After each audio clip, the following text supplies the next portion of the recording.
Guillon. Présent. Louis Le Pluvin. Présent. Philippe Jauvet. Présent. Jeanne-Marie Hermann. Présente. Patrick Aumauvaire. Présent. Jean-Philippe Ollier. Présent. Pauline Dionel. Présente. Isabelle Cotellery. Présente. Valérie Le Dastumer. Présente. Jean-Michel Saguilis. Présent. Olivier Lebrun. Présent. Christine Caron. Présente. Geneviève Joie. Présente. Paola Pilikiewicz. Présent. Laurent Sassier. Présent. Valérie Médon. Présente. Benoît Teston. Présente. Bertrand Schneider. Présent. Laure Cotin. Présente. Aïlis Kata. Présente. Antoine Bess. Présent. Camille Faul. Présente. Arnaud Brosset. Présent. Antoine Brunier-Mury. Présent. Flore Hoffmann. Présente. Patrice Ozorowitz. Présent. Christine Pachot. Présente. Cédric Perrier. Cécile Chopard. Présente. Suzanne Egal. Présente. Elke Subertru. Présente. Et Benoît Florence. Présent. Alors, c'est un ordre un peu bizarre, c'est l'ordre par liste et par ordre décroissant d'âge par liste. Voilà, pour la première séance, c'est comme ça que ça se passe. Alors, il y a tout un protocole, hein, et donc vous avez compris que c'était Jean Garnico, qui était au moins le doyen de notre liste, je crois qu'il est, c'est même pas je crois, il est donc le doyen également du conseil municipal. Et donc, ayant en tant que maire en fonction encore quelques minutes, je ouvert cette séance et je vais passer la présidence de cette séance à Jean Bernicot, donc le doyen des différents élus de Vironvray. Donc, monsieur Bernicot, je vous cède la place jusqu'à ton titre.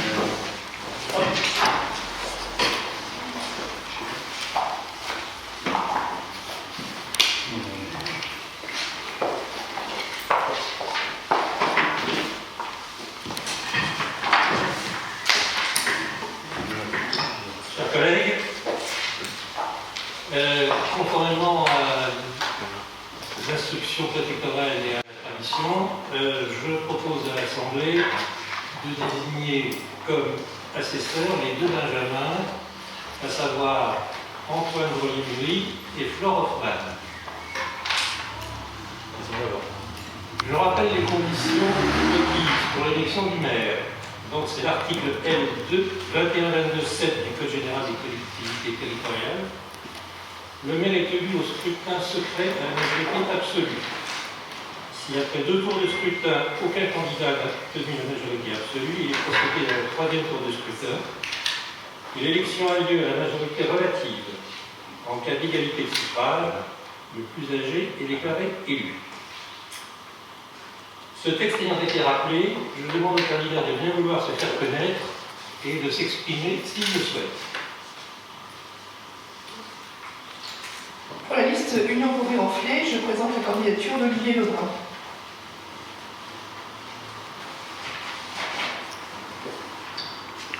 Pour la liste Vironvray, c'est vous. Nous ne présentons pas de candidat, mais nous avons un texte à lire. De même, pour la liste Citoyenneté, Transition écologique et solidaire, nous n'avons pas de candidat, mais nous avons une déclaration préalable. Donc je vous laisse ce soir donc d'exprimer une déclaration préalable. D'autre part, Bonsoir, mesdames, messieurs les élus. Les électeurs de Vironvray vous ont majoritairement renouvelé leur confiance le 15 mars dernier pour les 6 ans du prochain mandat. Élection marquée par une très faible participation aux urnes, dans un contexte de crise sanitaire inédit. Ce résultat démocratique n'en reste pas moins indéniable. Nous le respectons et nous ne proposerons pas, pour cette raison, de candidature ni pour le poste de maire, ni pour une liste d'adjoints. Pour autant, les résultats de ce premier tour électoral indiquent une réelle aspiration au changement des Vironvraisiens, qui, pour un grand nombre d'entre eux, ont fait le choix d'un vote d'ouverture. Ouverture sur une liste citoyenne, plurielle, dont les arguments électoraux reposent principalement sur son programme pour la ville, son envie de solidarité et la proposition d'une démocratie moderne, tournée vers l'avenir, force de proposition et d'ambition pour les citoyens. Les Vironvraisiens, par l'expression de leur vote, ont exprimé leur appartenance à une société en mouvement, qui se doit d'anticiper les changements climatiques, les enjeux écologiques et les transformations sociétales. Les Viroflésiens ont rappelé fortement la nécessité d'écrire un projet urbain fort qui s'opposera à un développement disharmonieux dicté par les intérêts des promoteurs et une réponse uniquement législative aux besoins de logements plus maîtrisés, au mitage de la ville et à la perte de son identité historique. Les Viroflésiens ont exprimé le souhait que la ville de Viroflay offre des réponses actives, solidaires, optimistes et pourquoi pas innovantes. Depuis quelques années maintenant, le législateur encourage les possibilités de différenciation territoriale, reconnaissant la diversité des problématiques et besoins locaux. Une accélération est en cours via les ordonnances et le décret d'application de la loi SOC, et donc la loi pour un État au service d'une société de confiance, qui précise les possibilités de dérogation à réglementation des projets de construction afin de favoriser l'innovation. Le futur projet de loi 3D de décentralisation, différenciation et déconcentration engage une nouvelle phase de la décentralisation, facilitant le droit à l'expérimentation locale et envisageant le transfert de pouvoir réglementaire aux collectivités. Autant de nouveaux moyens pour capter l'intelligence des territoires et leur donner des moyens d'action. C'est dans cette perspective et en relais des attentes de Viroflésiens que les 4 élus de Viroflay-Sévou proposent leur concours au futur maire de Viroflay et à ses adjoints. Nous serons actifs pour la ville dans les champs qui nous tiennent à cœur et qui nous ont fédérés autour du programme de campagne. Nous serons les relais des attentes nouvelles des Viroflésiens. Nous proposons nos compétences à l'équipe municipale qui va être désignée dans un esprit d'ouverture et pour l'intérêt commun. Je vous remercie. La Mégane. Mes chers collègues, je tiens tout d'abord à adresser un message à tous les Viroflésiennes, à toutes les Viroflésiennes et les Viroflésiens, présents ou non dans cette assemblée, qui ont été touchés dramatiquement par la maladie du Covid-19 et ont perdu un proche. Je tiens à remercier toutes celles et tous ceux, visibles ou invisibles, qui ont pris des initiatives de solidarité. Je tiens à remercier enfin toutes celles et tous ceux qui ont poursuivi leur activité pour assurer notre santé et notre quotidien en prenant des risques chaque jour pour protéger nos vies. Après l'effervescence de la campagne électorale, ce temps de confinement a été bien étrange. Et c'est avec une réelle émotion que nous nous retrouvons aujourd'hui dans cette salle du Conseil, plus de 2 mois après les élections. Alors que nous avons fait de la démocratie un thème fort de notre campagne, la période que le pays vient de traverser l'a mise à rude épreuve. En premier lieu, les conditions dans lesquelles s'est déroulé le scrutin du 15 mars. Les messages contradictoires passés par les pouvoirs publics en amont du premier tour ont eu des conséquences importantes sur le taux d'abstention, jetant une ombre sur la pertinence des résultats obtenus. La loi d'état d'urgence sanitaire, promulguée par le gouvernement, a prolongé les fonctions des élus du conseil municipal sortant et des conseils communautaires.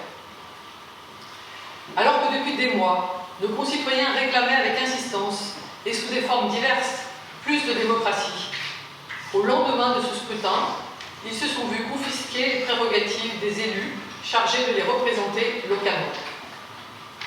Dans notre ville, plus aucun conseil ne s'est tenu depuis le 2 mars. Cette situation n'est pas propre à la ville de Viroflay, bien sûr. Elle a touché tout notre pays. Cependant, la loi d'urgence instaura également, je cite, un mécanisme d'information à l'attention des élus du premier tour, dont l'entrée en fonction est différée.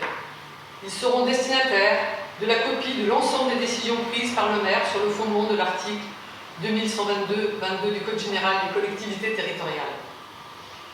Cela n'a été fait que très ponctuellement à Viroflay. Par exemple, la mise en place de la séquence « Le maire répond à vos questions » n'a pas fait l'objet d'une information de chacun des élus. À noter que Mme Biodel nous a accordé un temps d'échange au sujet de la reprise des écoles et nous la remercions. Les conseillers n'ont plus eu d'instance pour vraiment s'exprimer. Leur existence est même totalement disparue du site de la ville depuis plusieurs semaines. Le gouvernement a décidé l'installation des nouveaux conseillers élus au premier tour le avec le fonctionnement des institutions locales, puisqu'il restera pour quelque temps encore une distorsion entre la commune et la communauté d'agglomération, avec les villes où un deuxième tour doit avoir lieu. Revenons à Viroflay. Nous allons élire le maire et ses adjoints dans des conditions matérielles contraintes par les règles sanitaires et notamment sans la présence du public, qui peut cependant suivre l'événement sur le site de la ville, ce dont nous vous remercions. Nous allons également voter les délégations accordées au maire. Nous proposerons, le moment venu, des amendements pour plusieurs d'entre elles. Quels sont les grands enjeux pour la nouvelle équipe au cours des 6 années à venir? Les 2 mois que nous venons de traverser et la crise sanitaire que nous continuons à affronter ont révélé la vulnérabilité de notre société. La mise à l'arrêt sur une période plus ou moins longue de l'activité dans de nombreux secteurs plonge nos concitoyens dans des difficultés financières et menace l'emploi. La reprise de l'activité doit conjuguer les urgences de court terme et les enjeux à moyen et long terme. Il est trop tôt pour tirer des bilans, mais il est indispensable de s'interroger avec une double préoccupation. Identifier ce qui est apparu localement dans notre commune et qui doit être traité à ce niveau-là, et ce qui a été constaté à un niveau plus global et pour lequel nous pouvons localement activer des leviers. Avec le confinement, chacun s'est rendu compte à quel point il était dépendant de ceux qui assurent les tâches élémentaires de notre vie quotidienne. Les aides à domicile, les livreurs, les éboueurs, les employés des magasins, etc. Et qui sont les plus mal rémunérés et souvent les plus mal protégés socialement. Or, notre survie dépend de leur capacité à se rendre à leur travail pour maintenir les services qui nous sont indispensables. Il est temps de considérer que leur permettre de se loger à proximité de leur emploi est une priorité. Cette préoccupation s'applique à toutes les professions qui s'exercent sur la commune. La crise économique et sociale qui s'annonce va fatalement accroître la pauvreté et mettre en difficulté de façon durable locataires et acquéreurs. De ce fait, la demande de logements abordables va s'accroître, alors même que le rythme de construction est au plus bas, conséquence de 3 facteurs successifs. Ralentissement des projets en période électorale, puis gel des chantiers pour raisons sanitaires, enfin report d'investissement pour cause d'incertitude économique. Les années 2020 et 2021 seront des années noires pour le secteur du logement. La création par tous les moyens de logements abordables, mais aussi la rénovation du parc existant pour réduire le coût de l'énergie, l'identification des logements vacants et la proposition à leurs propriétaires de solutions pour leur mise sur le marché sont des enjeux pour lesquels notre ville de Viroflay doit mobiliser ses ressources et investir. Notre ville est particulièrement bien desservie en termes de transport en commun, ce qui permet de limiter l'usage de la voiture, la pollution de l'air et la consommation d'énergie. Mais la distanciation actuellement nécessaire dans ces transports nécessite le développement urgent de modes alternatifs de déplacement, comme le vélo, pour tous ceux qui ont la capacité de l'utiliser et qui ont des distances raisonnables à parcourir. Cela implique la mise en place de façon pérenne d'un plan vélo, circuit, stationnement, éducation, sensibilisation, aide au financement. Si vous êtes élu maire, Monsieur Lebrun, ce dont nous ne pouvons douter, vous comptez créer un groupe de travail vélo auquel nous prévoyons d'ores et déjà de participer. Nous constatons avec plaisir que vous utilisez de plus en plus ce moyen pour vous déplacer dans Viroflay. Nous donnons bon espoir de voir un plan vélo qui était dans notre programme devenir réalité au cours de la mandature qui s'ouvre. Nous devons chercher à nous déplacer autrement, mais nous devons aussi nous déplacer moins.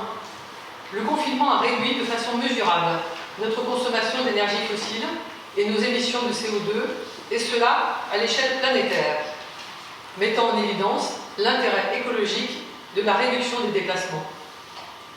Pour les personnes dont l'activité a pu s'exercer en télétravail, cette expérience pourrait conduire à des changements durables. S'installer hors des grandes villes, pour certains, et desserrer ainsi la population dans les grands centres urbains.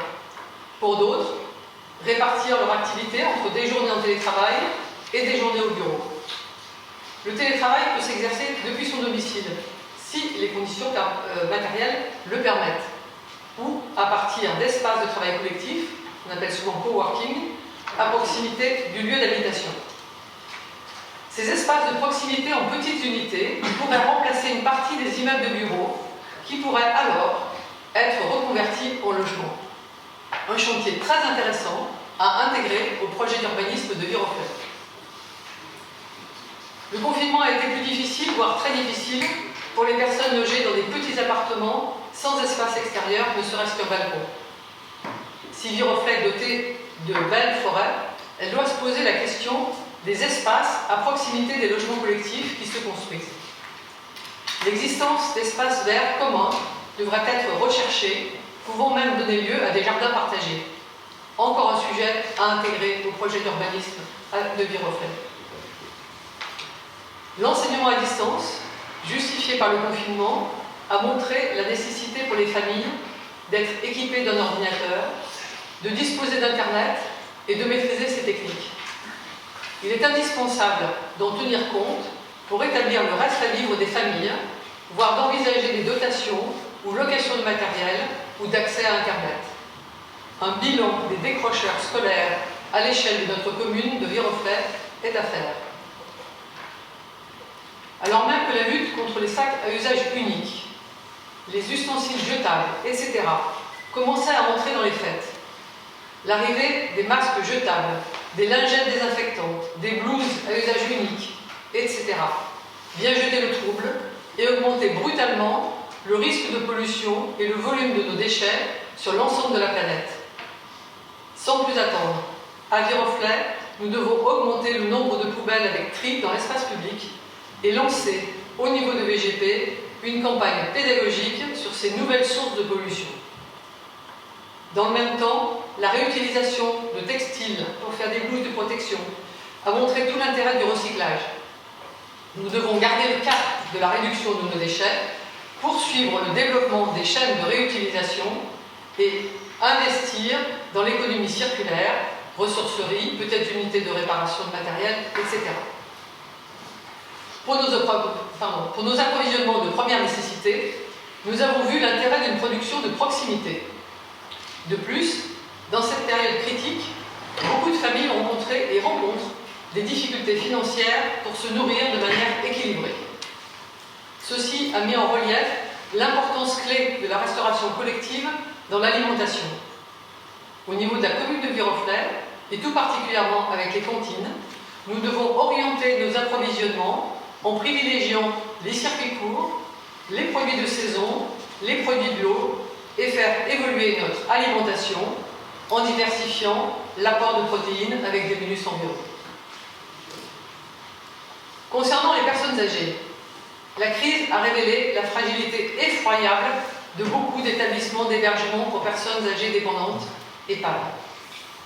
Ces personnes ont été touchées de plein fouet par la maladie et beaucoup d'entre elles ont fini leur vie sans le soutien de leurs proches. À Viroflay, il y a 2 établissements. Il va falloir prochainement tirer les enseignements de cette crise et voir quelles mesures devraient être prises pour permettre à nouveau aux familles d'y installer leurs proches en toute sérénité. La commune de Viroflay joue un rôle important quant au maintien à domicile des personnes âgées, ainsi que le département des Yvelines, qui finance l'aide à la dépendance à domicile comme en établissement. Le président du département doit apporter des réponses et traiter le problème de fond. Il ne peut se contenter de l'apport médiatisé de 2 tablettes à l'EHPAD de la source. À Viroflay comme ailleurs, la solidarité s'est développée avec de multiples initiatives individuelles ainsi que des actions mises en œuvre par les associations présentes sur la ville en appui des services organisés par la municipalité. La présence de ce tissu associatif et la nécessité de créer du lien ont montré toute leur richesse. Plus que jamais, disposer d'un faciliter la coopération entre les associations existantes et le développement d'initiatives nouvelles prend tout son sens. La création d'une maison des associations doit être intégrée dans le projet dit Viroflay 2025.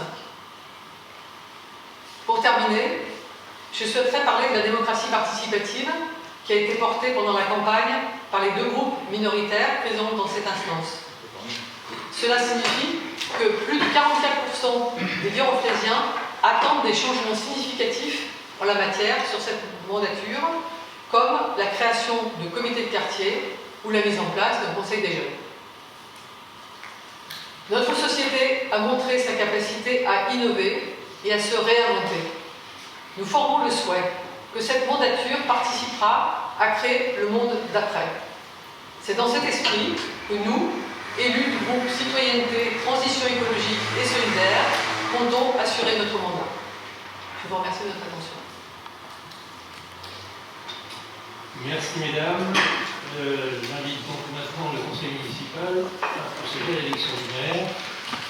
Chaque conseiller est invité à l'appel de son nom à déposer son bulletin dans l'urne qui vous sera présentée.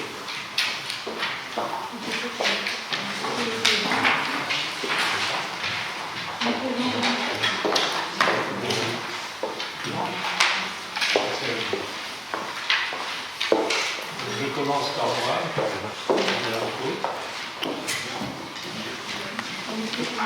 Vincent Guillon.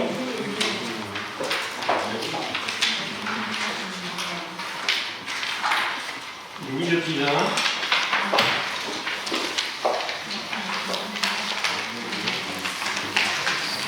Philippe Legray.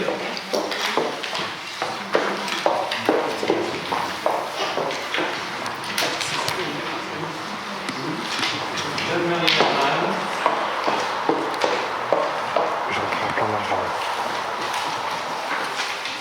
Patrick Mauvert.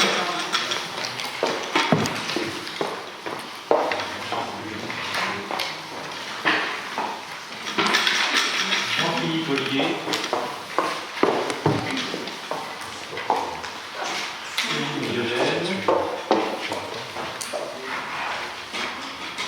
Isabelle Coquelet.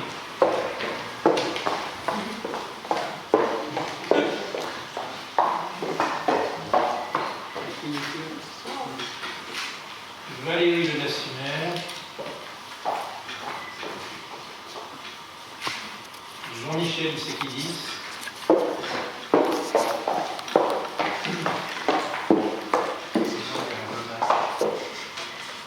Olivier Lebrun.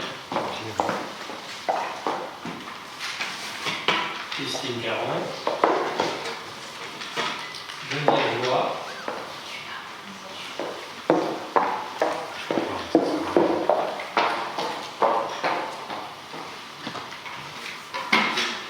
Paola Pilifievich.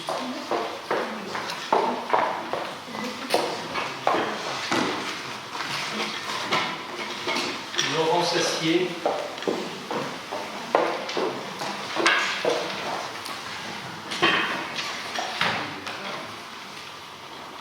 Valérie Moidon.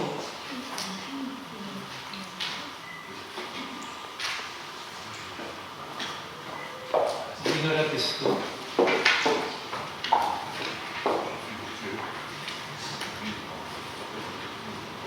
Bertrand Chaudière. Jean Cotin.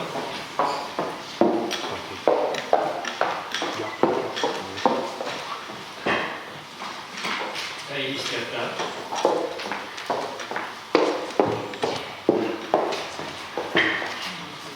Antoine Dess. Camille Fauque.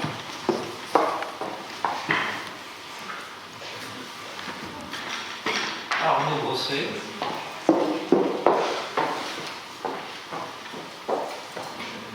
Antoine Grenier-Moussy.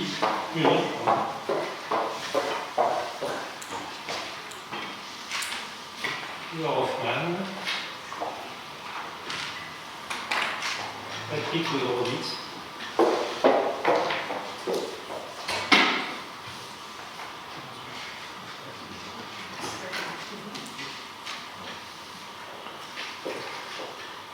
Christine Pachot.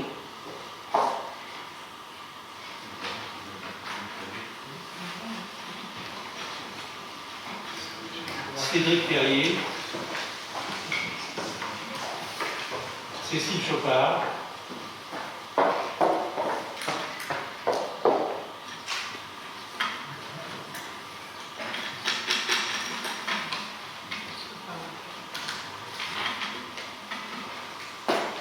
Suzanne Léal.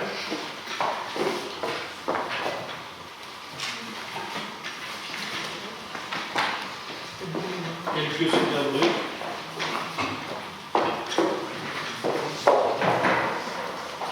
Et Benoît Florence.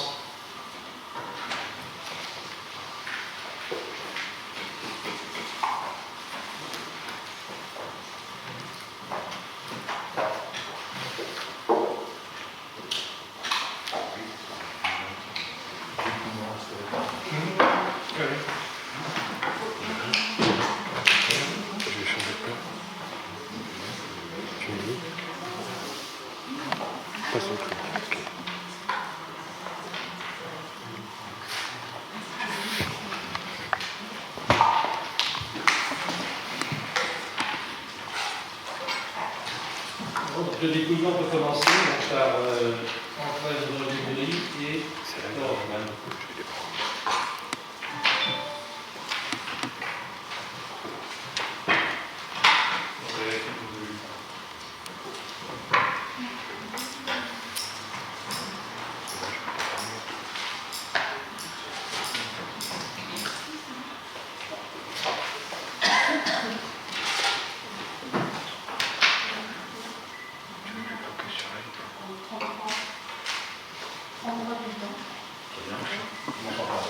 Plus fort, Flore, tu parles plus fort, Flore. 33 bulletins.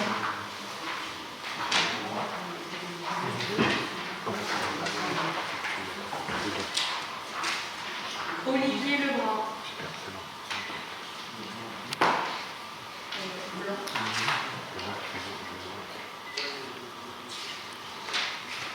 Blanc.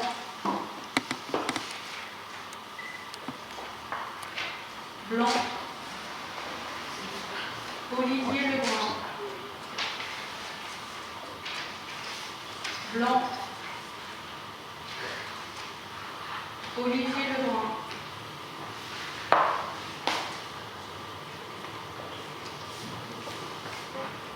Olivier Lebrun. Olivier Lebrun. Olivier Lebrun. Olivier Lebrun. Olivier Lebrun. Olivier Lebrun. Olivier Lebrun.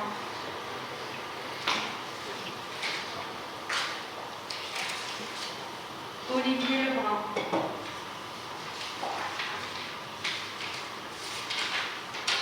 Olivier Lebrun.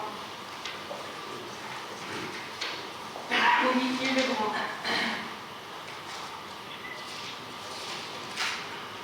Monsieur Olivier Lebrun.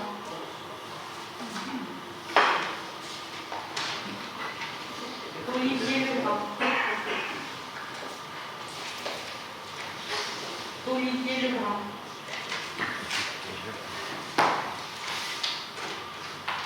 Olivier Lebrun.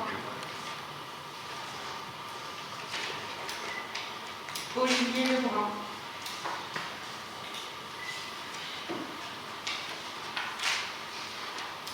Olivier Lebrun. Olivier Lebrun. Olivier Lebrun.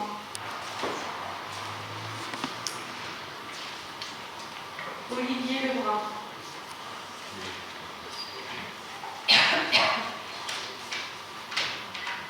Olivier Lebrun.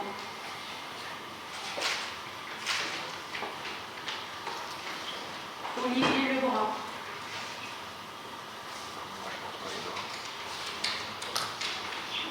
Olivier Lebrun.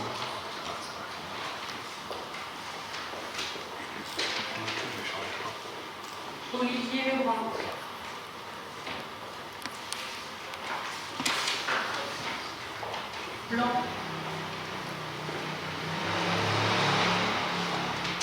Blanc. Quand tu me dis. Blanc. Tu me dis. Attends une seconde. Ok.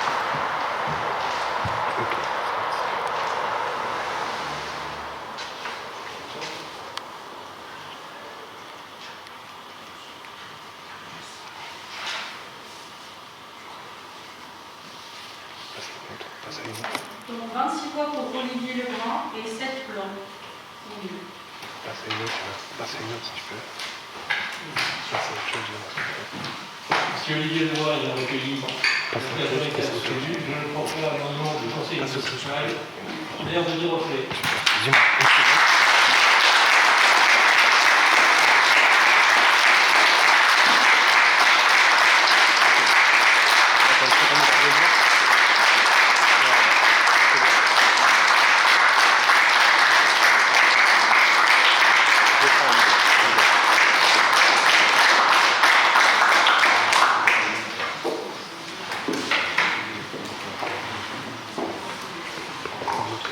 Prends le plan vite fait.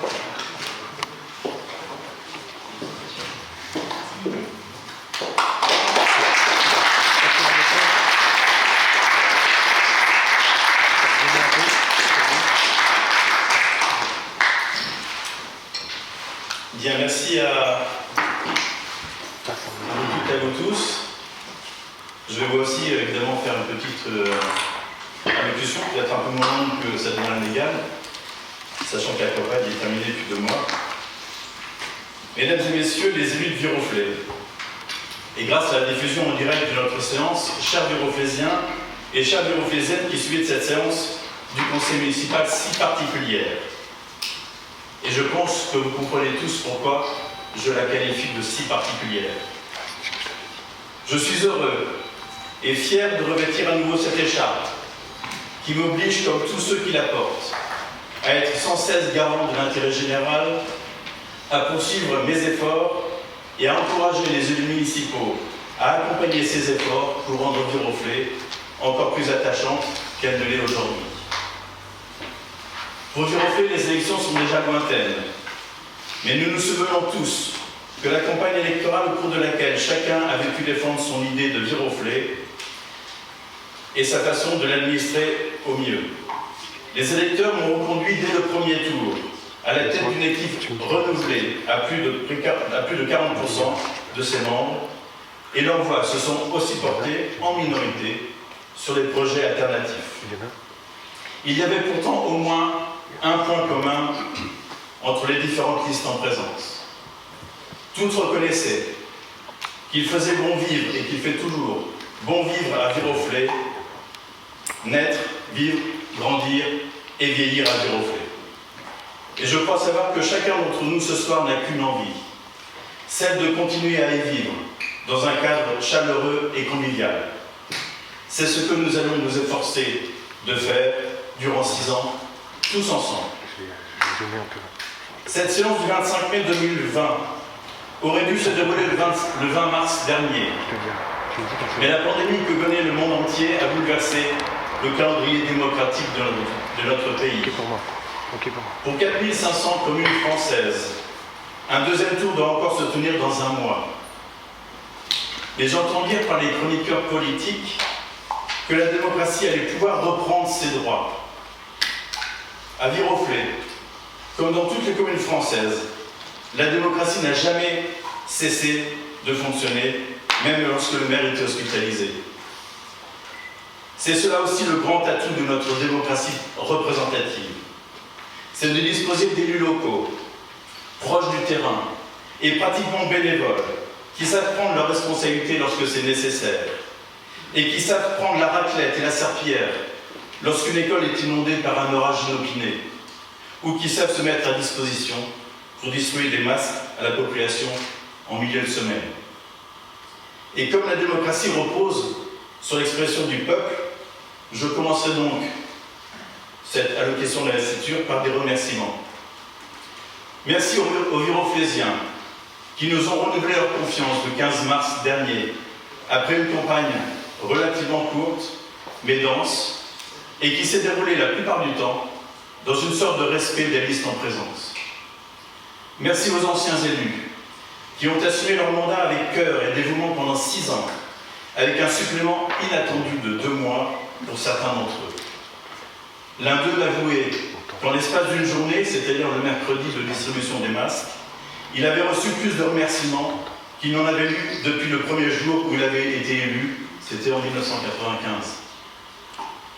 Merci aux nouveaux élus qui ont osé se lancer dans cette aventure et qui pour la plupart ne s'y attendaient pas il y a encore 6 mois et ne se rendent pas encore vraiment compte de ce que cela va signifier dans leur vie.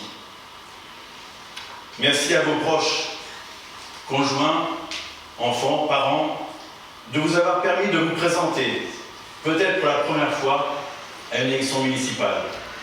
Vous y passerez du temps, y dépenserez de l'énergie, y découvrirez la nature humaine avec ses bons et ses moins bons côtés. Une chose est certaine, ne cherchez pas une reconnaissance quelconque, vous risquerez d'être déçus. Par contre, soyez attentifs à votre entourage pour qu'il ne pâtisse pas de vos absences. J'en profite pour remercier très chaleureusement et très affectueusement mon épouse et mes enfants pour me permettre d'occuper une fonction très prenante mais totalement incroyable. Merci aux futurs adjoints qui seront désignés dans quelques minutes pour le temps qu'ils vont devoir consacrer à la ville, parfois en plus d'une activité professionnelle. Merci à l'ensemble du personnel de la ville qui sait montrer son professionnalisme et son dévouement pour que l'expression service public ait encore une signification et une réalité dans l'esprit de nos compatriotes. Ce nouveau mandat débute dans une situation mondiale, nationale et locale inédite que personne, hormis les auteurs de science-fiction, n'avait imaginé. Cette période met en exergue la situation impensable de notre pays, dans lequel progressivement les collectivités locales ont pris la relève, parfois sous contrainte, d'un État défaillant. Depuis 20 ans, en matière de sécurité, la création et le renforcement des polices municipales a suppléé la baisse constante des effectifs de police nationale.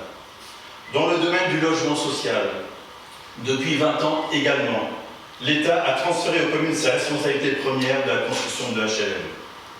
Et maintenant, c'est le secteur de la santé, lui aussi défaillant, qui nécessite l'intervention des collectivités locales. Lutte contre le désert médical aux portes de notre capitale, achat et distribution de masques de protection à la population, aux commerçants, aux EHPAD et même aux professionnels de santé, abandonnés par le ministère de tutelle qui sait pourtant se rappeler à leurs bons souvenirs lorsqu'il s'agit de surveiller leurs prescriptions. Les exemples de désengagement de l'État sont nombreux et je n'en ferai pas l'inventaire détaillé. Sachez que ce phénomène existe depuis très longtemps, et ce, quels que soient les gouvernements en place. Parfois, on lui donne le nom de décentralisation, mais quand il s'agit de nouvelles compétences transférées sans aucun moyen de les assumer, on est en droit de parler de désengagement. Dans ce charmant paysage que j'ai vu évoluer depuis ma première élection, que nous réserve ce nouveau mandat? Vous le verrez, 6 ans, c'est long. Et il se passera beaucoup de choses prévues et surtout imprévues devant lesquelles nous devrons tous faire preuve d'agilité et d'imagination. Mais 6 ans, c'est aussi très court pour mener à bien des projets structurants pour l'avenir de notre ville. Nous devrons donc nous y atteler très vite. Et quels sont donc les enjeux, selon moi, de ces prochaines années? L'enjeu à court terme est de parvenir à sortir notre ville de cette crise sanitaire qui aura des conséquences sociales et financières dont nous n'avons pas encore mesuré l'ampleur. Nous savons d'ores et déjà que le solde budgétaire de la ville de 2020 sera diminué d'au moins 1 million d'euros qui manqueront pour financer nos projets d'investissement à moyen terme. Il est également plausible que certains de nos habitants se retrouvent dans une situation financière et familiale très dégradée. Nous devrons savoir les identifier pour leur proposer l'aide de la ville en complément de celle de l'État et du département. Nous devrons aussi faire face à l'évolution climatique en poursuivant la transition énergétique de la ville et en incitant les Viroflésiens à faire de même. Dans ce domaine, comme dans beaucoup d'autres, la ville ne saurait se substituer à la responsabilité individuelle. Par contre, elle se doit de montrer l'exemple et d'accompagner chacun vers une nouvelle voie écologique. Durant ce mandat, nous avons aussi prévu de doter Viroflay de nouveaux équipements neufs ou fortement rénovés. Une nouvelle piscine, le gymnase des Prés-aux-Bois, la forge, un nouvel arcado, une nouvelle crèche, une salle du noyer totalement réhabilitée et rendue accessible à tous. Dans ce domaine, nous intégrerons la préoccupation de la sobriété écologique dont nous avons déjà fait preuve dans toutes les réhabilitations de ces 10 dernières années. C'est au cours de ce mandat qu'arrive l'échéance fixée par la loi Duflot pour atteindre 25% de logements sociaux. Cette loi a produit des dommages collatéraux sur l'urbanisme de l'ensemble de la région parisienne, sans épargner Viroflay. C'est un véritable défi qui a été fixé à notre ville par l'État, et je compte sur la sagacité et le pragmatisme de chacun d'entre vous pour trouver des solutions adaptées à notre ville et bien comprises de nos concitoyens. Enfin, et devrais-je dire peut-être tout d'abord, nous devons continuer à faire vivre notre démocratie. Je l'ai dit tout à l'heure, en France, nous avons une démocratie représentative, avec des élus qui doivent répondre de leurs actions, parfois même sur le plan pénal. Mais nous devons aussi associer tous ceux qui ont quelque chose à apporter pour nous aider à réfléchir sereinement à l'évolution de notre ville et à la façon de satisfaire les besoins des Viroflésiens. Les membres de l'équipe que j'ai constituée pour diriger la ville durant ces 6 prochaines années savent déjà combien j'attends d'eux dans ce domaine. Je m'adresse donc aux élus qui ne font pas partie de mon équipe. Lors du mandat précédent, à la demande de certains, j'ai adopté le terme de groupe et élus minoritaires plutôt que liste et élus d'opposition. Je ne demande qu'à continuer dans cette voie. Mais pour cela, tout comme vous êtes en attente d'une certaine ouverture de mon côté, et je serai fidèle aux engagements que j'ai pris durant la campagne électorale, j'attends aussi que vous jouiez pleinement votre rôle. Vous êtes des conseillers municipaux. Et dans cette appellation, il y a le mot « conseil ». Je compte donc sur vous pour contribuer à des débats sereins et contribuer à apporter votre capacité à prodiguer des conseils avec pour seul souci l'intérêt de Viroflay et des Viroflésiens. Il me reste à vous souhaiter à tous et à toutes une bonne installation et de vous épanouir dans votre nouvelle fonction au service d'une ville que vous aimez depuis plusieurs mois et pour certains depuis plusieurs décennies. Je vous remercie.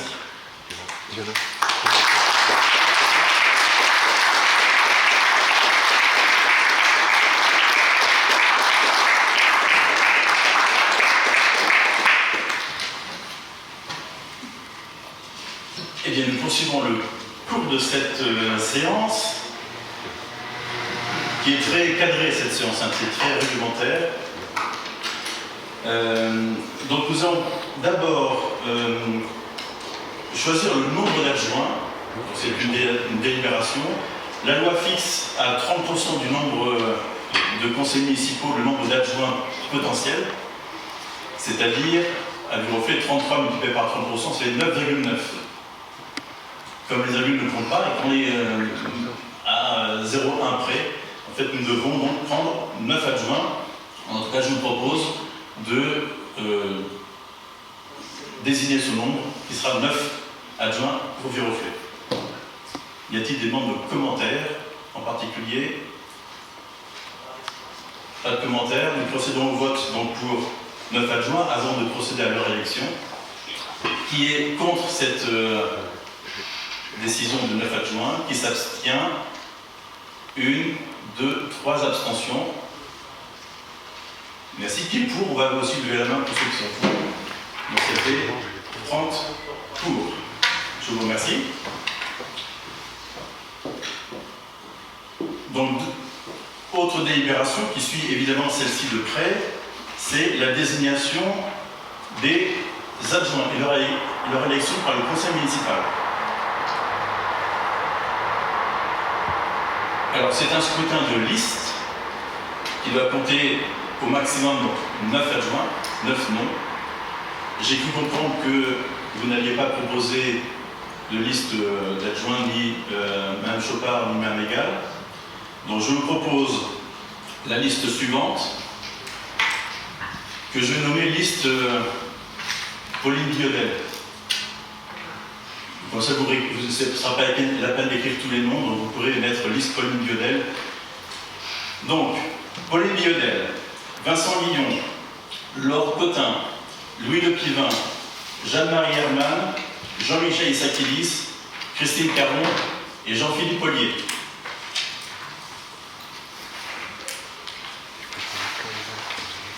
Il n'aura pas échappé à votre sagacité qu'il n'y a que 8 noms, si vous avez compté. Pour l'instant, c'est comme ça. Le 9e pourra être désigné ultérieurement. Ayant ouvert le 9e poste, on pourra le désigner, mais ce sera aussi au conseil municipal que ça se passera.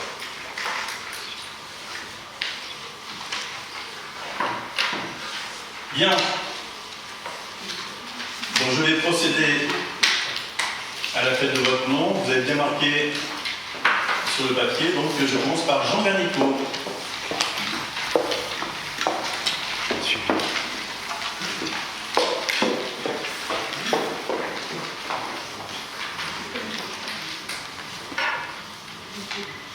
Pardon.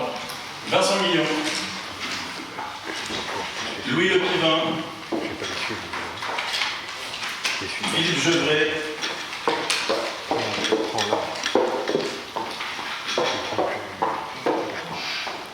Jeanne-Marie Herman.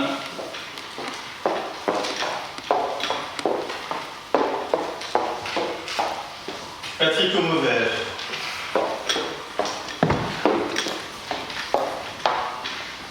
Jean-Philippe Ollier.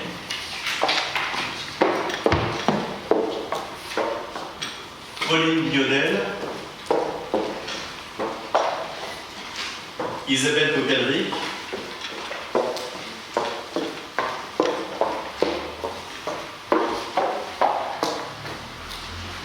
Valérie Ledestumer.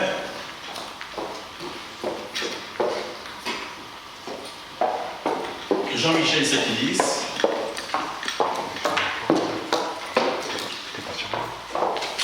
Olivier Lebrun.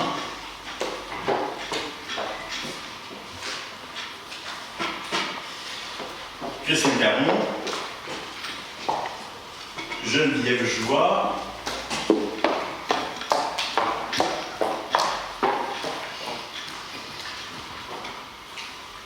Paola Pilikiewicz.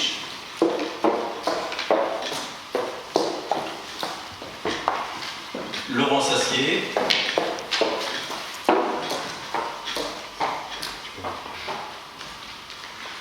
Valérie Médon. Gwenola Teston.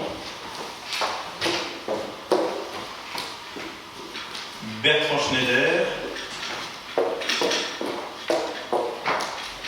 Laure Cotin.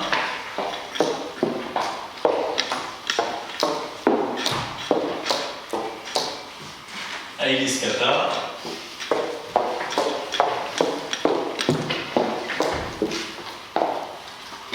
Antoine Bess. Camille Folk. Arnaud Bossé. Antoine Brely-Mury.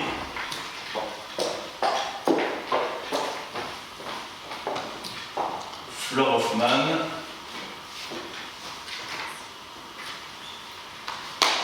Patrice Odorowitz. Christine Pachot. Cédric Perrier. Cécile Chopard.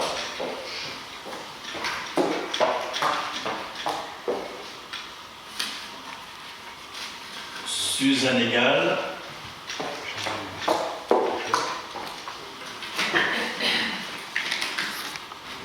Elke Sudaprub. Et Benoît Florence.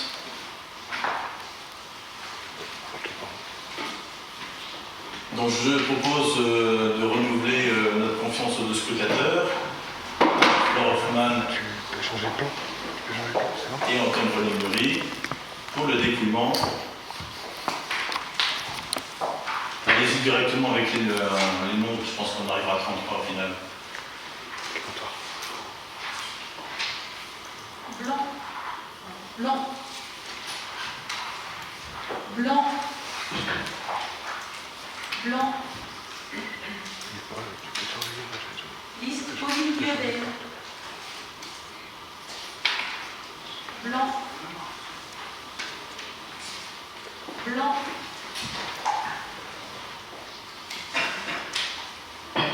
Blanc.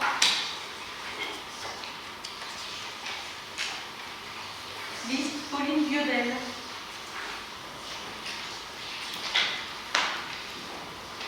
Liste Pauline Biodel.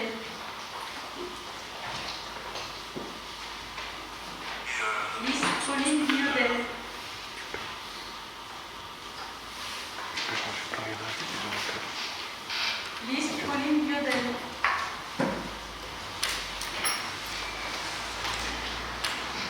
Liste Pauline Biodel.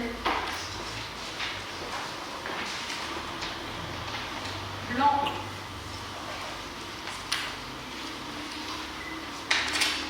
Liste Pauline Biodel. Liste Pauline Biodel. Liste Pauline Biodel. Il y en a, tu peux changer. Liste Pauline Biodel. Liste Pauline Biodel. Liste Pauline Biodel. Liste Pauline Biodel. Liste Pauline Biodel.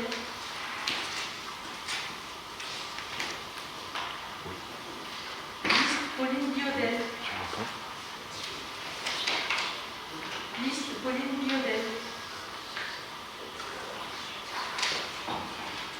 Liste Pauline Biodel. Liste Pauline Biodel. Liste Pauline Biodel. J'ai gagné même. Liste Pauline Biodel. Liste Pauline Biodel. Liste Pauline Biodel.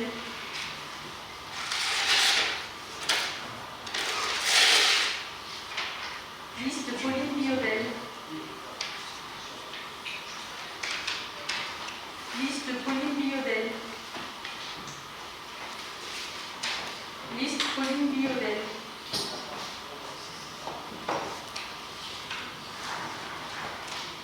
Liste Pauline Biodel.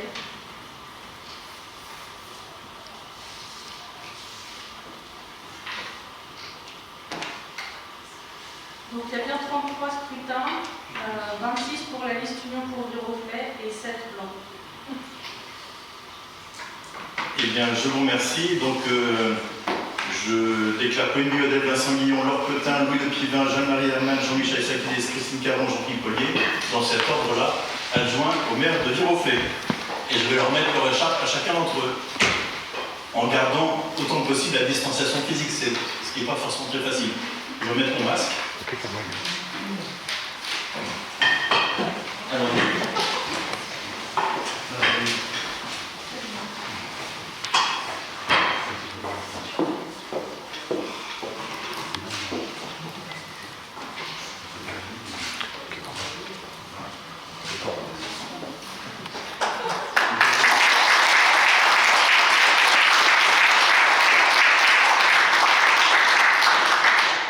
Vincent Guillon,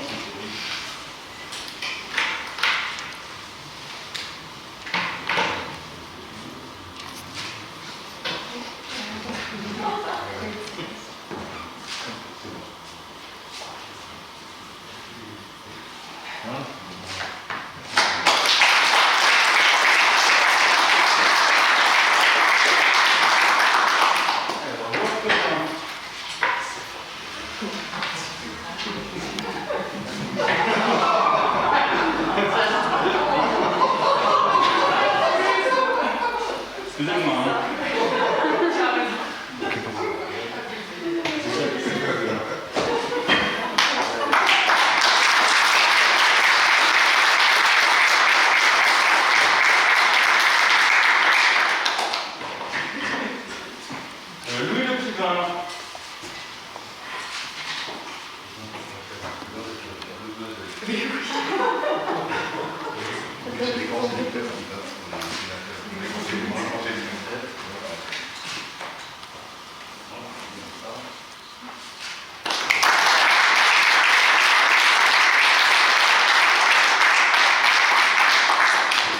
Jeanne-Marie Hermann.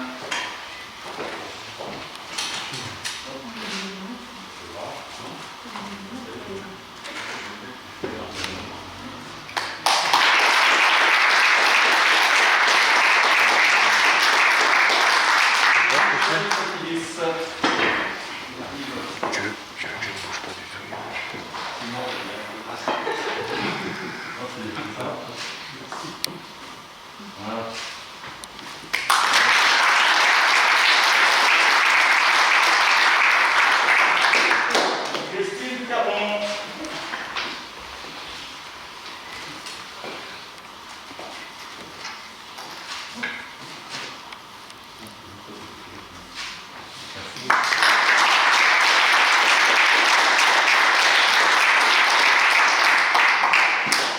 Et Jean-Philippe Ollier.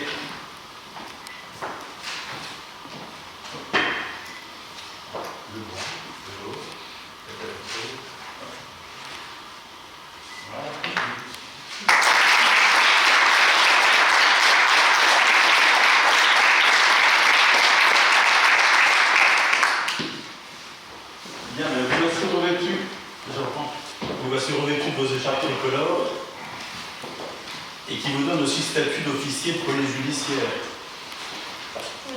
Et ça, c'est une autre paire de manches. Bien, enfin, je ne vais pas non plus dire tout ce que cela recouvre. Pour les nouveaux, vous découvrirez au fur et à mesure. N'est-ce pas, Jean-Philippe, n'est-ce pas, et officier d'état civil. Voilà. Bien. Donc nous avons un dernier point à l'ordre du jour, deux derniers points à l'ordre du jour. Un point qui est un point important, si on veut éviter de réunir le conseil municipal toutes les semaines, c'est-à-dire le point sur les délégations de pouvoir données par le conseil municipal au maire. Et il s'agit de l'article 2122-22 du Code des collectivités territoriales.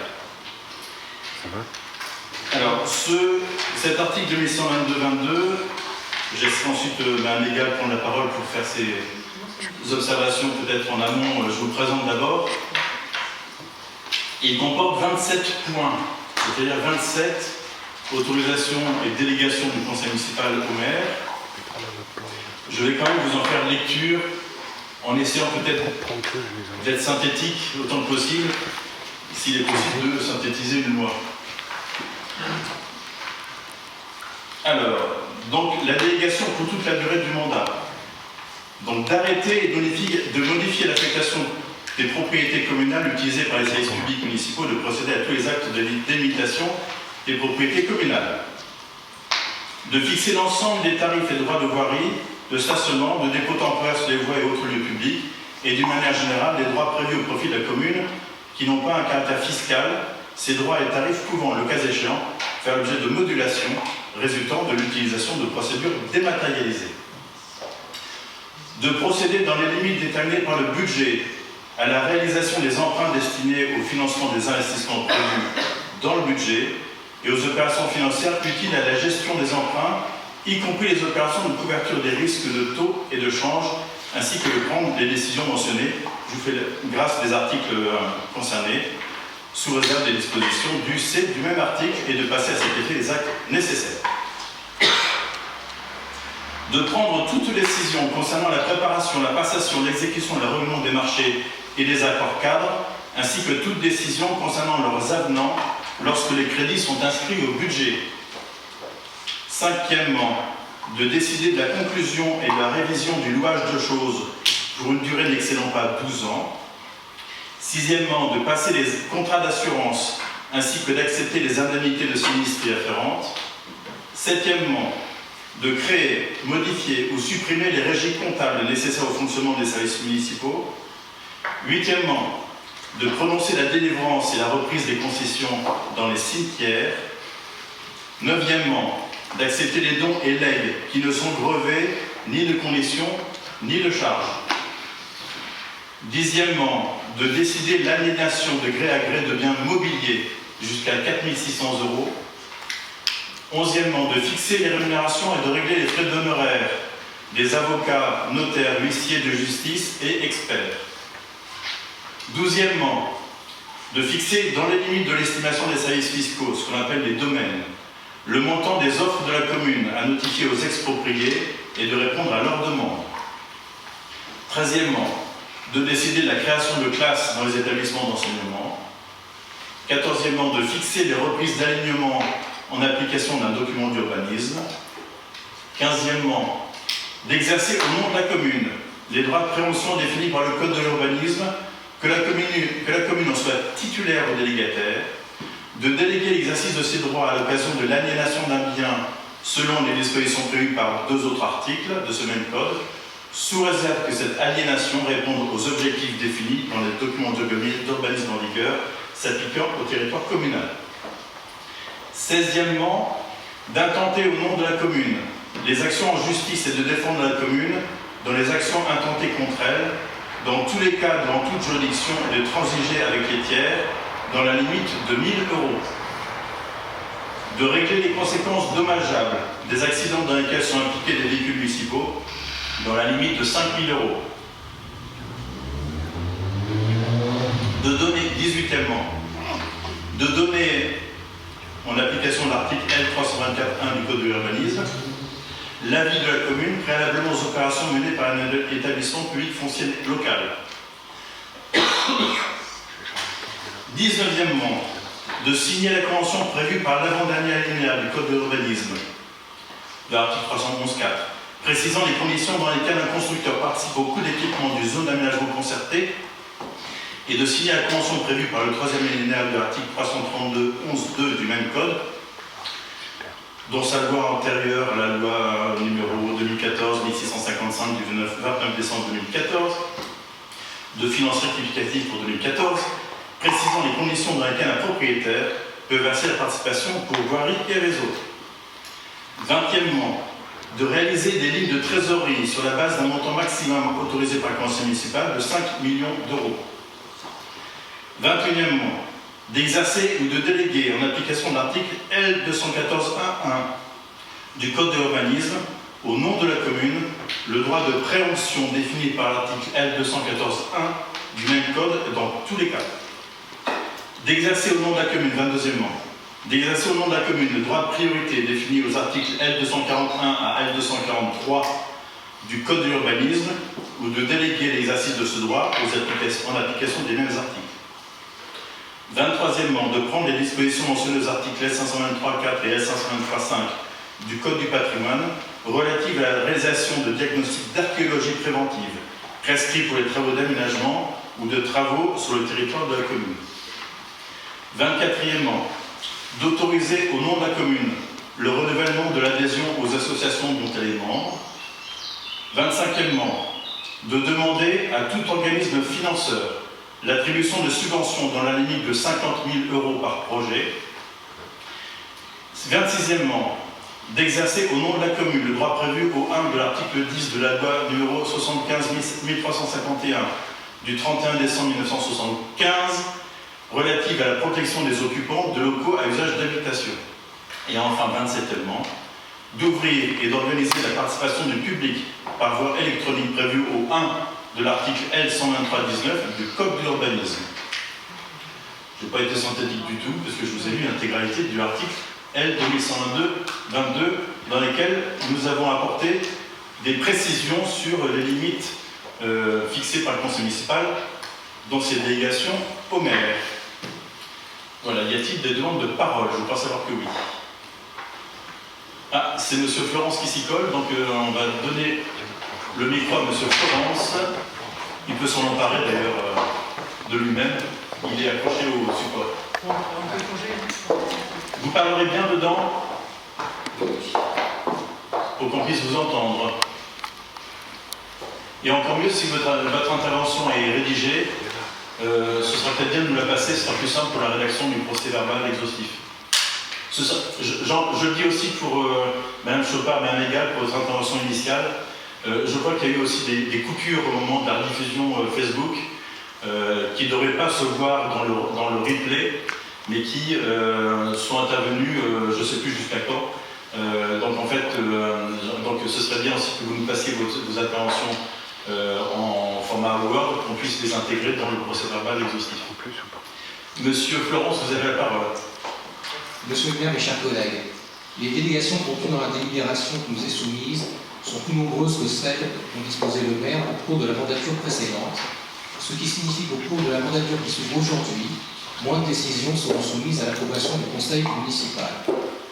En amont de ce conseil, nous avons fait part par écrit, en date du 16 mai, de nos réserves et de nos demandes de modification sur plusieurs délégations contenues dans la délibération qui était proposée le 20 mars. Vous avez tenu compte de certaines d'entre elles pour formuler cette délibération et nous vous en remercions. Toutefois, nous vous proposons des amendements motivés pour 3 délégations contenues dans cette délibération afin d'en débattre. Ce droit amendement a été confirmé par la jurisprudence, la Cour d'appel de Paris du 12 février 1998 et la Cour d'appel de Nancy du 4 juin 1998. Dans ce contexte, nous demandons que les délégations proposées soient examinées à une. Si vous acceptez cette demande, je reprendrai la parole au fur et à mesure. Sinon, j'enchaîne sur nos 3 propositions, avec un débat et un vote pour chacune ensuite. Je préférais qu'on vote les 27 d'un seul coup, s'il vous plaît. Je vais donc enchaîner. Alors, la première demande concerne la délégation numéro 3.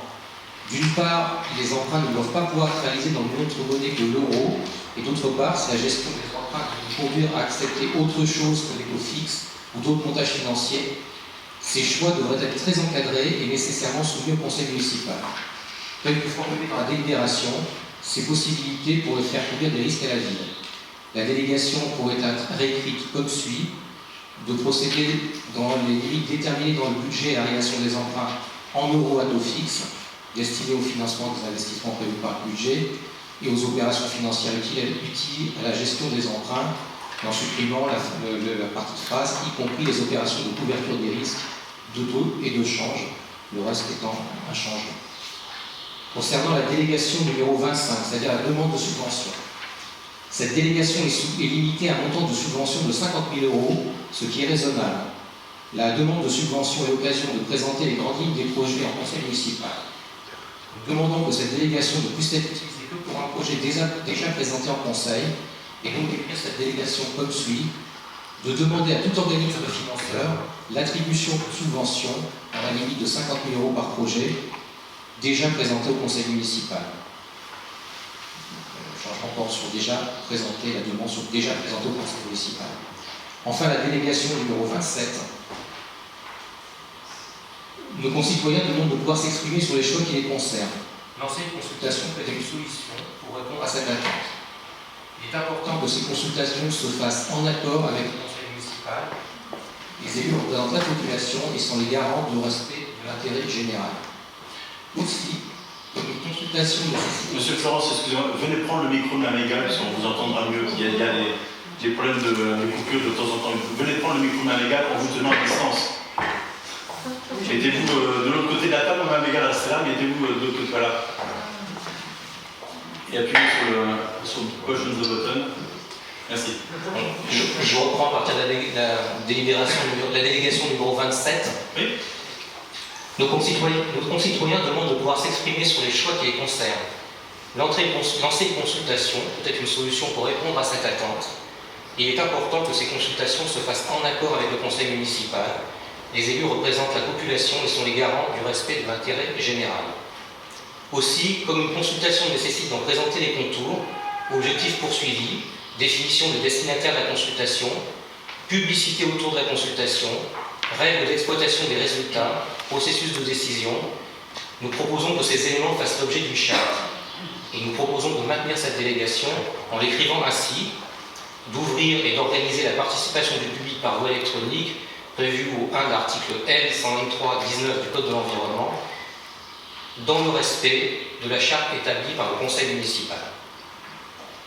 Enfin, les décisions prises par le maire sur fondement de cette délégation donne lieu à un rapport à chaque conseil municipal. Nous demanderons à ce que ce rapport soit très explicite à l'avenir et puisse être commenté lors des commissions, voire lors du conseil suivant. Je vous remercie.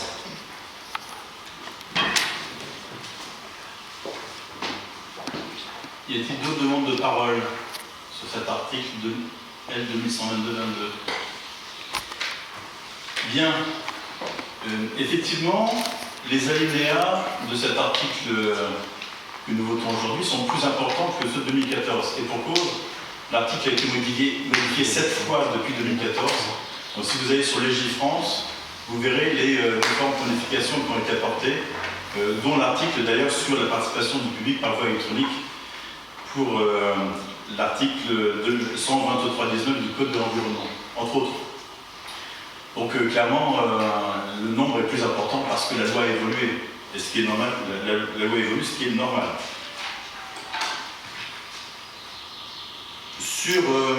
J'entends ce que vous me dites. Après, effectivement, j'ai essayé de tenir compte. J'ai pris en compte, vous l'avez vu, vous m'en avez remercié. J'ai pris en compte certaines demandes que vous m'avez faites. Un certain nombre de demandes, notamment, interviennent sur un plan financier, notamment la question des emprunts, la question des subventions qui sont demandées. Je pense que c'est important de pouvoir demander des subventions. Je pense que personne ne dirait autrement autour de cette table, sauf à penser que ce sont forcément des subventions publiques et donc ça vient forcément de notre poche à nous. Mais je préfère aussi pouvoir demander la contribution des différentes instances supracommunales, que sont la communauté d'agglomération de Grasse-à-Grand-Parc, le conseil départemental ou la région.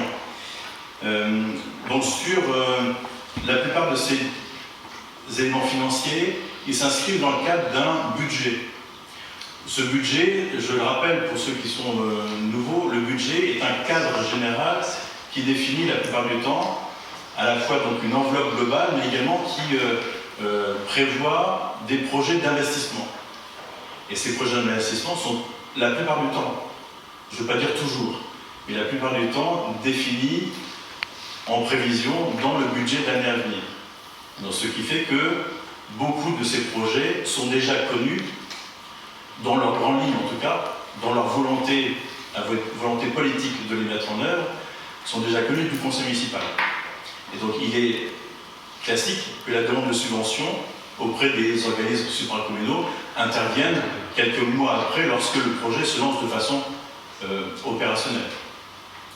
La difficulté de dire, en fait, de présenter le projet auprès du conseil municipal avant de voter la subvention, c'est qu'il faut en avoir défini tous les contours, certains contours, c'est cette complexité. Est-ce qu'il faut avoir tout bouclé pour vous le présenter, ou est-ce qu'il faut dire, en fait, on fait les demandes auprès des différentes instances, et puis le projet il sera ensuite bâti, la plupart du temps on demande des subventions au taux maximum possible en fonction d'une estimation qu'on a pu avoir en tout début de projet. Donc la réponse à cette demande, c'est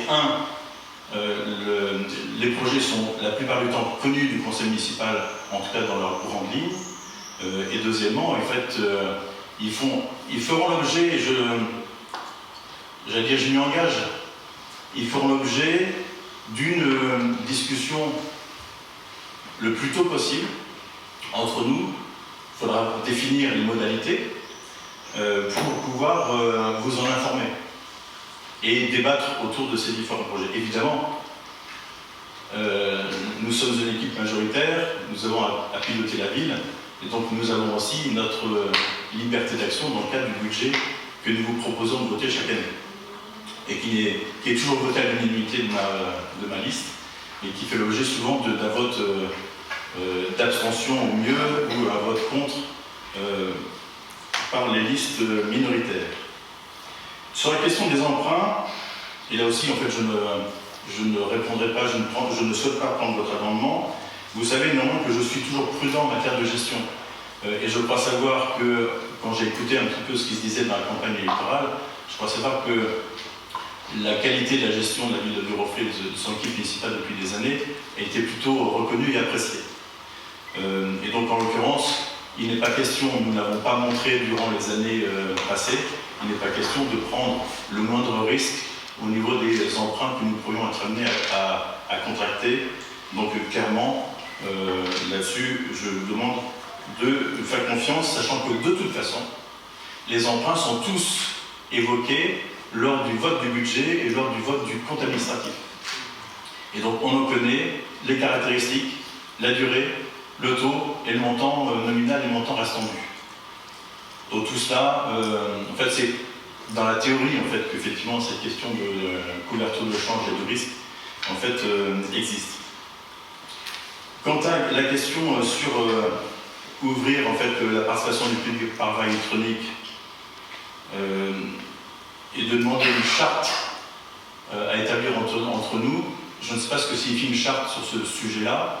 Je vous rappelle simplement que dans les 6 mois de l'installation du conseil municipal, nous devrons voter et établir ensemble un règlement intérieur. Donc ce règlement intérieur, éventuellement, on pourra y intégrer des éléments, si vous nous faites des propositions, qui pourraient répondre à cette question-là. Pourquoi pas? On ne va pas faire un règlement intérieur, une charte, un élément conventionnel. En fait, on ne va pas multiplier les documents qui régissent le fonctionnement de ce conseil municipal. Donc, voilà. Et la dernière question que vous posiez, ce n'était pas un amendement, c'était une demande qui était faite. Pour ceux qui sont également nouveaux, il est stipulé que les décisions prises par le maire en vertu de cet article L2122 font l'objet au conseil municipal suivant d'un exposé synthétique, enfin un exposé, d'une synthèse, et donc on a pris l'habitude, dans le temps, avant qu'on instaure une nouvelle pratique, dans le temps, j'en faisais part à la fin du conseil municipal. Il y avait la litanie des décisions qui avaient été prises. Depuis maintenant quelques années, nous mettons en début de conseil municipal sur table la liste de toutes les décisions prises en vertu de cet article. Et y compris la question de la déclaration d'intention d'aliéner qui aurait pu être prise et des ventes immobilières qui sont passées sur Viroflay entre 2 conseils municipaux. Jusqu'à présent, j'ai l'impression de n'avoir jamais eu de demande particulière ni complémentaire au niveau de décisions qui auraient pu être posées sur table lors des conseils municipaux. Donc très franchement, je ne vois pas l'intérêt en fait de décider de redébattre de ces décisions soit en commission, soit en conseil municipal. Voilà. L'expérience nous montre que s'il y en a une qui a été discutée durant tout le mandat, c'est peut-être un peu beaucoup. Donc on sera peut-être un peu plus explicite sur le libellé de ces décisions, donc ça j'y veillerai. Et sachez aussi que toutes les décisions sont consultables. Donc si vous avez un jour besoin de consulter les décisions pour connaître ce qui est dedans, en fait, vous pouvez les consulter à tout moment, comme n'importe quel bureau de médecin d'ailleurs. Voilà les réponses que je pouvais vous apporter à votre demande, Monsieur Florence. Je pense qu'elles ont été faites au nom de votre groupe. Tout à fait.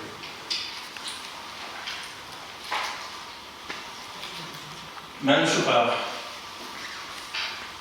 Oui, je souhaitais quand même pointer que donc, la liste des attributions qui vous sont accordées dans le cadre de cette délibération sont celles prévues par l'article L2122-22 du Code général des collectivités. Comme vous l'avez fait remarquer, la liste est plus complète que celle qui avait présidé à la délibération de 2014. Pour autant, je souhaite insister sur le fait que le Code des collectivités locales n'indique en rien que l'ensemble des affaires pouvant être déléguées devaient l'être pour la durée du mandat. Et je voulais également informer les concitoyens qui écoutent la séance ou qui verront le compte rendu de cette séance que pour certaines, ces affaires sont importantes puisqu'elles impliquent par exemple les niveaux de recettes de la ville au travers des droits de voirie ou d'occupation du domaine public, des taxes d'aménagement. Donc je souhaite rappeler que certains maires font le choix de ne pas être chargés de l'ensemble des attributions prévues par la loi ou d'en débattre de façon régulière en votant annuellement le renouvellement de ces délégations.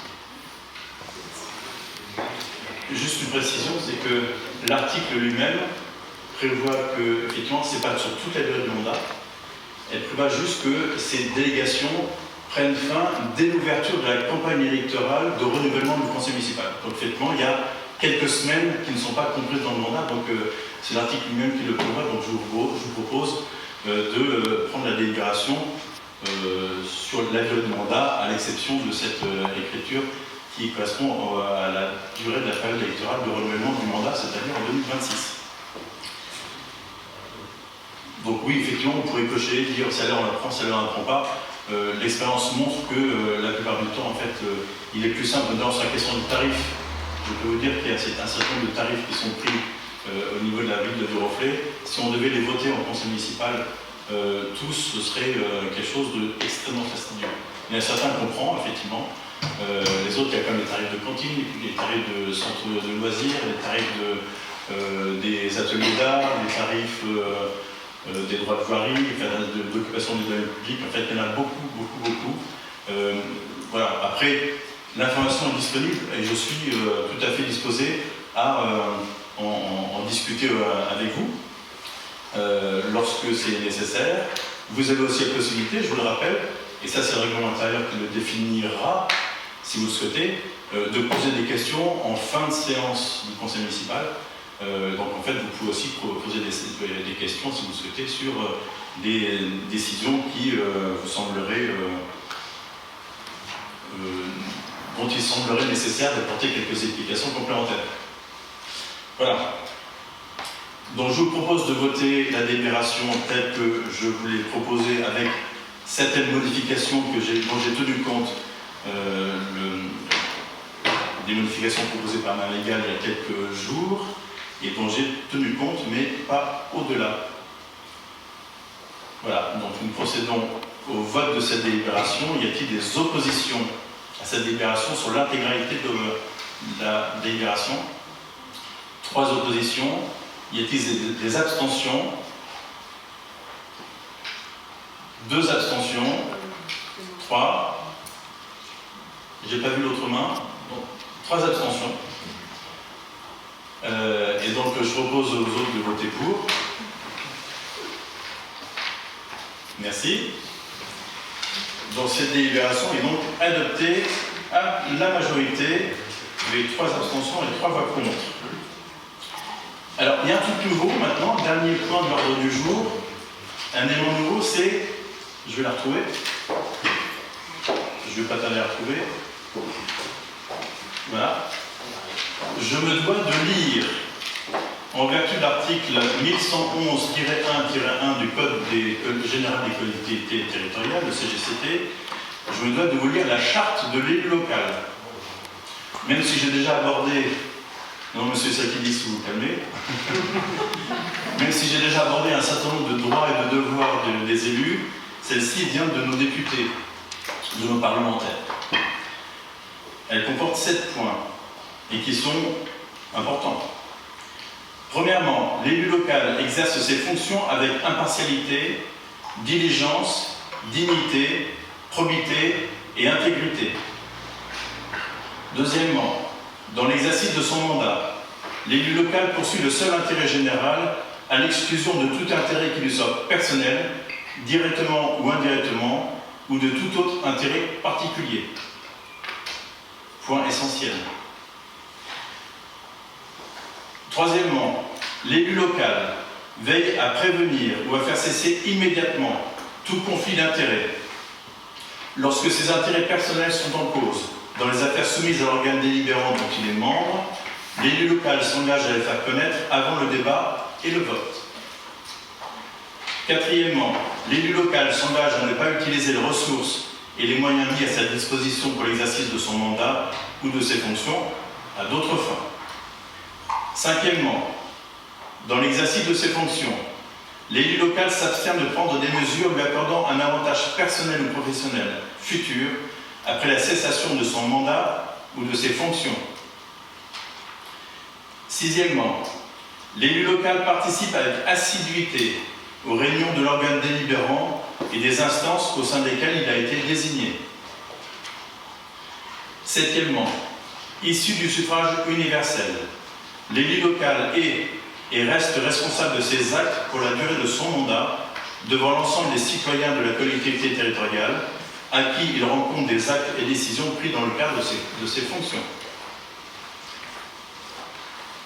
Alors, cette charte, je me dois aussi de vous en donner un exemplaire à chacun d'entre vous faut que vous la mettiez sur votre table de chevet, c'est pas marqué dans la loi là, et que vous l'intégriez totalement. Je ne doute pas un seul instant que ces articles-là, vous les ignoriez et que en fait, vous ayez eu l'intention de passer outre un jour ou l'autre dans l'exercice de votre mandat. Donc clairement, j'ai une totale confiance dans votre capacité à faire preuve de désintérêt.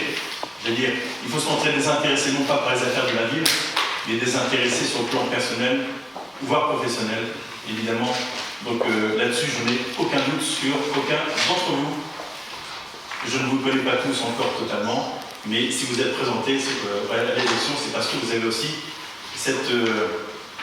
ce comportement et cette, j'allais dire, dignité et cette vertu.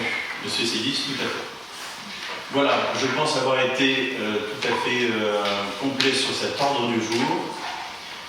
Je vous propose, pour achever cette séance bien particulière, comme je le disais tout à l'heure, donc de la clôturer maintenant, et de faire une chose, habituellement on fait une photo collective du conseil municipal sur les marches de l'hôtel de ville. Là il fait un petit peu sombre, on la fera en début de séance prochaine, et je vous propose d'en prendre une dans cette salle, en respectant pour autant les règles de distanciation physique, et donc je vais demander à ceux qui sont assis sur les... Il n'y a aucune distinction, je le rappelle tout de suite, aucune distinction entre ceux qui sont assis sur les chaises et la table ici, et ceux qui sont derrière. Vous êtes tous conseillers municipaux de Viroflay, bien évidemment. Si j'avais choisi l'ordre réglementaire, Mme Chopard et Mme Egal auraient été avec leur colistier dans le fond de la salle. J'ai choisi volontairement de vous mettre à la table, que vous ayez un micro en direct pour que vous puissiez aussi intervenir et représenter votre liste à l'une et à l'autre. Ça m'a paru important de le faire. Donc, je vous propose pour la photo finale, donc pour ceux qui sont assis sur les tables derrière, de venir dans l'ordre, en commençant par Valérie Le Destumer et par Bertrand Schneider et votre table, de venir nous rejoindre à l'arrière des places vacantes. Et vous suivez derrière aussi les suivants, donc Valérie Médon et Flore Hoffman. Voilà. Et vous faites pareil, vous l'avez compris, avec le rond derrière, commençant par M.